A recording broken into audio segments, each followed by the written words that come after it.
Dans ma jeunesse, on suçait des tic-tac. Aujourd'hui, les jeunes vont sur TikTok. D'où vient cette application? David Castello-Lopez, vous allez nous le dire. Ouais, au mois de novembre 2020, donc ça fait un peu plus d'un an, j'ai réalisé un petit reportage humoristique sur les montres suisses pour la télévision suisse. Ah, bien sûr. Et dans ce reportage, j'expliquais que les montres suisses étaient des biens positionnels, c'est-à-dire des biens qu'on achète non pas pour l'utilité qu'on en a, au sens où on achète une table pour poser des choses, mais plutôt parce que ces biens nous permettent de signifier au monde extérieur que l'on est à l'aise financièrement. Et à cette occasion-là, j'ai écrit une toute petite chanson de 15 secondes que vous avez depuis passé très souvent dans l'émission, Mathieu. Faisant de vous un homme riche qui peut acheter encore plus de montres. Et qui fait comme ça. Je possède des thunes, je suis à l'aise financièrement. Ça dure 15 secondes, mais c'est déjà un peu trop long.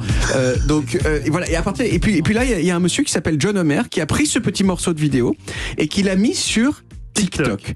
Et là, brusquement, en quelques jours, il y a des dizaines de milliers de personnes qui ont repris la chanson, qui ont fait leur petite version avec d'autres images, sans avoir la moindre idée qu'au départ, c'était un cours d'économie, en fait, sous la forme d'une petite chanson sur les biens positionnels. Et à ce moment-là, donc, pendant quelques semaines, j'ai passé des heures et des heures sur TikTok à regarder de quoi il s'agissait, parce que je connaissais pas. C'est quoi cette application? À quoi ça sert? Pourquoi ces gens aiment-ils ma petite chanson?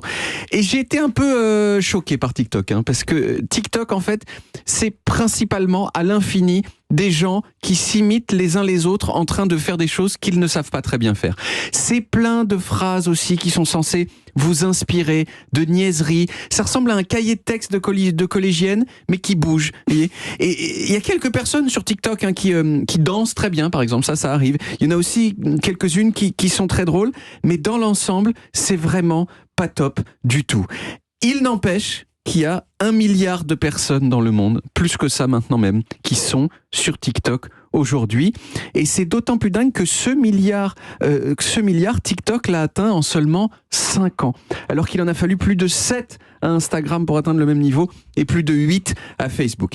Et donc évidemment, ça donne envie de connaître les origines de TikTok. Alors vous savez, TikTok, c'est une application chinoise.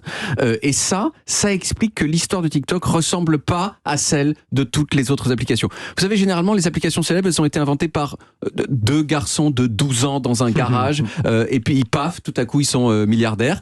Et ben pour TikTok, c'est pas le cas. Et surtout, il y a beaucoup moins d'informations que pour les autres applications, puisqu'évidemment c'est chinois. Il n'y a pas non plus de visage de TikTok au sens où Mark Zuckerberg c'est le visage de Facebook et Jack Dorsey le visage de Twitter.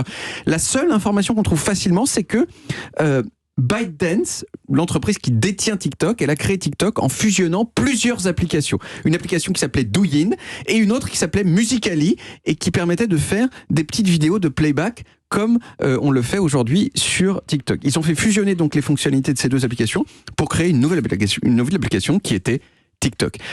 Et ça, TikTok d'ailleurs en Chine ne s'appelle pas TikTok, s'appelle Douyin, qui est le nom de la première application. C'est un petit peu compliqué, mais voilà, il n'y a pas de TikTok en Chine, c'est un autre nom. Partout dans le monde ailleurs, c'est TikTok. Partout dans le monde ailleurs, c'est TikTok. Et c'est que des vidéos de gens en train de chanter ou de danser. Non, ils peuvent aussi dire des choses. Il se trouve que oui, c'est juste que souvent on prend un son et on en fait quelque chose. Mais sinon, on peut faire une vidéo de nous qui disons des choses comme sur Facebook ou sur Instagram. C'est juste que initialement c'était ça, et c'est encore une grosse quantité de ce qui se fait sur TikTok, c'est ça. Alors il y avait déjà des applications ultra populaires en Chine, comme par exemple WeChat, je sais pas si vous vous souvenez, c'est une sorte de WhatsApp chinois avec lequel on peut aussi faire d'autres trucs. Mais la grande nouveauté de TikTok, c'est qu'à un moment ils se sont dit, on va pas se limiter à la Chine. On va en faire un truc mondial pour concurrencer les autres applications. Et donc, en août 2018, ils ont lancé l'application dans le monde entier. En août 2018. C'est extrêmement récent. Et donc, il y a eu ce méga carton interstellaire. Et on a envie de savoir pourquoi. Parce que finalement, ce qu'on fait avec TikTok, on pouvait le faire avec d'autres applications avant. Pourquoi TikTok, ça a cartonné à ce point-là? Eh bien, d'après tout ce que j'ai pu lire, c'est surtout parce qu'ils ont inventé un algorithme plus puissant que les autres, un algorithme qui arrive à savoir encore mieux que les autres ce que les gens ont envie de voir. En quelques minutes, TikTok comprend que vous êtes dépressif, bisexuel, secrètement zémourien, vous voyez, et que votre père vous manque. Et paf, vous êtes scotché pour toujours à l'application. Alors bon, je vous le dis tout de suite, moi j'ai donc eu un petit succès sur TikTok, quelques dizaines de millions de vues. Bon, j'aime pas parler de moi, mais ma chanson, je vais vous dire quand même que c'est pas du tout une bonne façon de gagner de l'argent, parce que vous savez combien ça m'a rapporté en tout ça? Sur TikTok, oui, c'est pas bien rémunéré. 0 €. Voilà, ça m'a rapporté 0 € pour une chanson qui parlait du fait de posséder des thunes. Il y a une petite ironie, vous voyez. Voilà. Et si on l'écoutait? Donc, je vois pas à quoi ça sert alors. Le cri du cœur d'un homme du XXe siècle. Ça sert. Normalement, la SACEM va finir par signer un accord avec TikTok, donc peut-être qu'il y aura une rémunération, mais qui sera de l'ordre. 10 millions. Je crois que ce sera de l'ordre du millionième de centime par vue, donc on n'est pas sur. Mais les Américains avaient coupé le robinet à un moment.